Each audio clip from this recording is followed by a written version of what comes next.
Your cat loves you. I know you don't believe that. You think they tolerate you, use you for food, for warmth, for an open door. You think that the moment you stopped being useful, they'd walk away without looking back. And honestly, most people who own cats feel exactly the same way. But here's what nobody tells you. Cats are not cold. They are not indifferent. They are not the emotionless, self-serving creatures the internet turned them into a meme. They are deeply emotional animals who form profound attachments to the people they live with, and they express those attachments every single day in a language so quiet, so subtle, so easy to miss, that most owners spend years completely blind to it. Pause. In this video, I'm going to show you 8 things your cat does that mean I love you, not from a place of guesswork, not from opinion, from animal behavior science, from decades of feline research, and from the kind of quiet observations that change how you see your cat forever. Stay until sign number 1, because that one will stop you in your tracks. Sign number 8. They follow you from room to room. Let's start with something you've probably noticed but never thought twice about. You stand up from the couch. Your cat stands up too. You walk to the kitchen. They appear. You go to the bathroom. Somehow they beat you there. You move to your bedroom. They follow. You sit back down. They settle nearby. Most people call this being clingy or nosy or just a cat being weird. It is none of those things. In the wild, cats are solitary hunters. They don't travel in groups. They don't follow other animals unless there's a very specific reason. Following, sustained, deliberate, repeated following, is a behavior reserved for one thing: deep social bonding. Think about it from your cat's perspective. They have the entire house available to them, every room, every comfortable spot, every warm patch of sunlight, and yet they choose the room you're in, not once, every time. Now here's the part that gets really interesting. Some cats are more subtle about it. They won't follow you directly. They'll just always seem to end up in the same room. You move, and 10 minutes later, there they are, pretending they chose this spot independently, acting completely unbothered. They didn't. They followed you. They just did it with more dignity. There's also a protective element to this behavior that most people completely miss. Cats are small animals. In nature, small animals are prey as much as they are predators. Sign number 7. They bring you gifts. Okay, we need to have an honest conversation about something that has probably horrified you at least once. The dead bird, the half-eaten mouse, the mangled toy left at your feet at 5:47 a.m. while you were trying to sleep, the sock, the single inexplicable sock that your cat has been carrying through the house for 3 days and just deposited in your lap with an expression of absolute pride. You probably reacted with confusion, maybe disgust. Maybe you moved the thing away quickly and hoped your cat didn't notice. Here's what was actually happening in that moment. Mother cats teach their kittens to hunt through a very specific process. It starts with the mother bringing back already dead prey, then injured prey, then live prey the kitten has to catch itself. It's a curriculum, a deliberate, patient, loving curriculum designed to prepare her kittens to survive. When your cat brings something to you, they are running that same program. They have decided that you are important enough to provide for, to teach, to take care of. In their mind, they are not being disgusting. They are being a provider, a teacher, a protector. You are not just their owner. You are their family, and they are doing what family does. Now, the toy sock situation. Cats who live exclusively indoors and have no access to prey will substitute objects, toys, socks, hair ties, whatever they can find. The behavior is identical. The meaning is identical.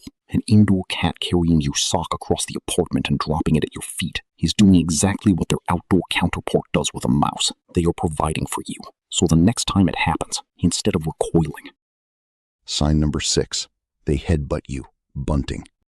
There is a moment that every cat owner has experienced, and almost none of them fully understand. You're sitting quietly. Your cat walks over, slowly, deliberately, and presses their forehead directly into your hand, or your face, or your shin, just pushes their head against you and holds it there for a moment, then walks away like nothing happened. That gesture has a name. It's called bunting, and it is one of the most loaded, meaningful things a cat can do. Cats have sebaceous glands, scent glands, located at several points on their bodies, the corners of their mouth, their chin, their cheeks, and crucially, their forehead. When a cat rubs or presses these areas against something, they are depositing their scent. They are, in the most literal sense, marking that thing as part of their world. Now here's what matters. Cats do not bunt objects they feel neutral about. They bunt things that are safe, things that are familiar, things that belong in their world. When your cat presses their forehead against you, they are saying, "You belong here. You are mine. You are safe." There's another layer to this that I find remarkable. Cats bunt each other as a greeting ritual, particularly cats who are bonded. It is how they say hello to someone they love. When your cat bunts you, they are greeting you the same way they would greet another cat they are deeply bonded to. You are not their owner in that moment. You are their companion, their bonded partner, and they are saying hello. Pay attention to when your cat bunts you. It's almost always at moments of reunion.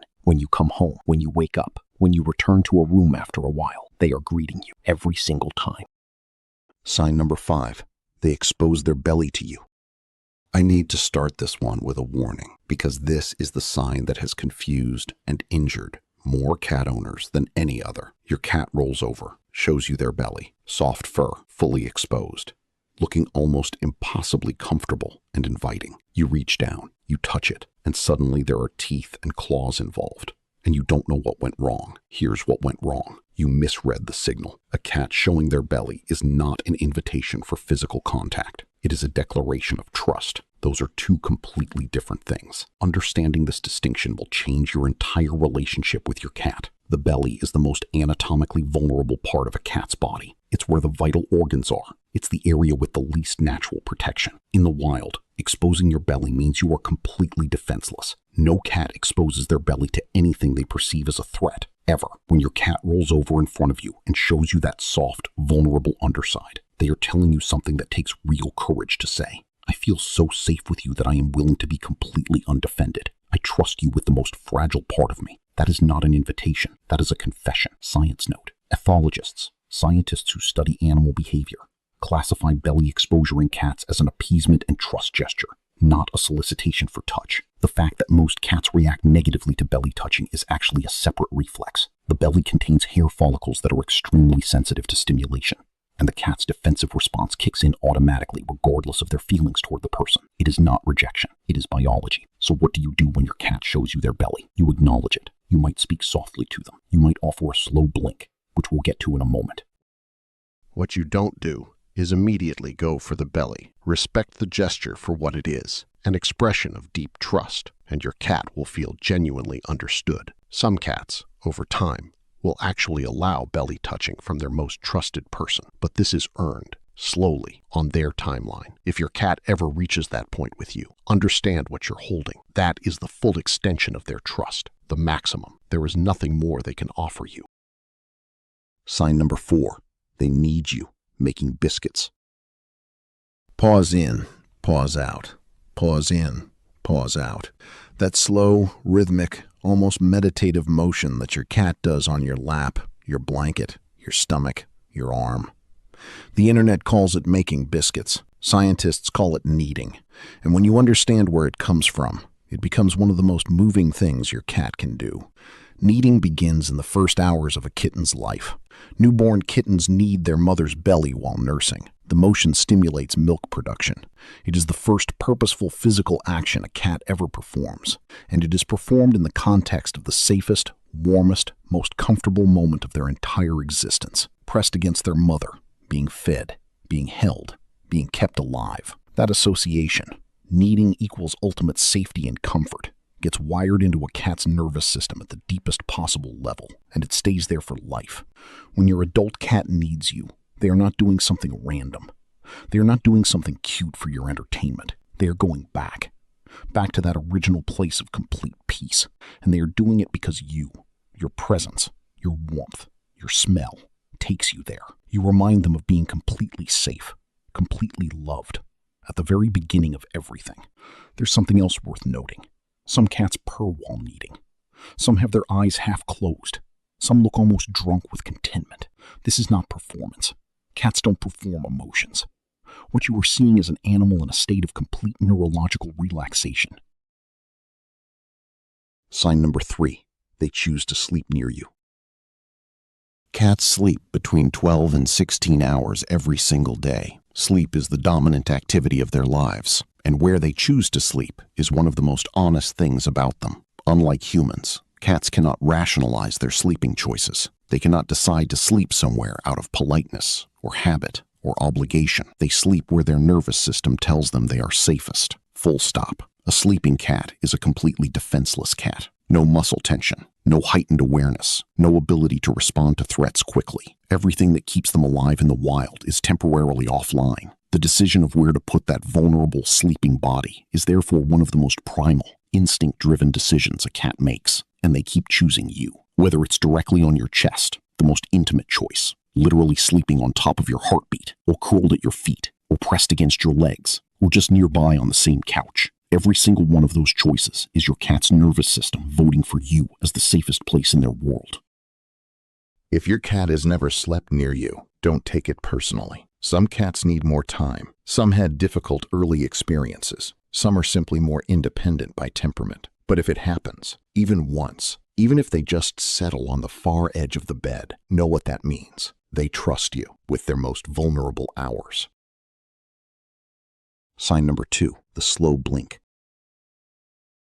This one is different from everything else on this list. Every other sign we've talked about is something your cat does instinctively, something their body does because of how they're wired. The slow blink is something else. It is a conscious, deliberate act of communication, and it might be the most direct thing your cat ever says to you. To understand why, you need to understand what eye contact means in the cat world. Among cats, and among most predatory animals, sustained direct eye contact is a threat display. It signals dominance, aggression, challenge. If two cats hold eye contact for an extended period, something is about to happen. It is not a comfortable signal. It is not a neutral one. The slow blink is the direct opposite. When a cat makes eye contact with you, and then slowly, deliberately, fully closes their eyes and reopens them, they are voluntarily making themselves visually vulnerable in your presence. They are dropping the one sense that keeps them aware of threats. They are saying, I see you, and I am not afraid. I am so completely at peace with you that I am willing to close my eyes. Here's what I want you to do after this video ends. Find your cat, sit near them, make soft, relaxed eye contact, not a hard stare, just a gentle look, and then slowly close your eyes. Hold it for a moment. Open them. Wait. If they slow blink back, if those eyes close slowly in return. You have just had a conversation with your cat, a real one, in their language. And what they said was, I see you. I'm not afraid. I'm glad you're here. There are no words for that, but there doesn't need to be. Sign number 1, they come to you when they're scared.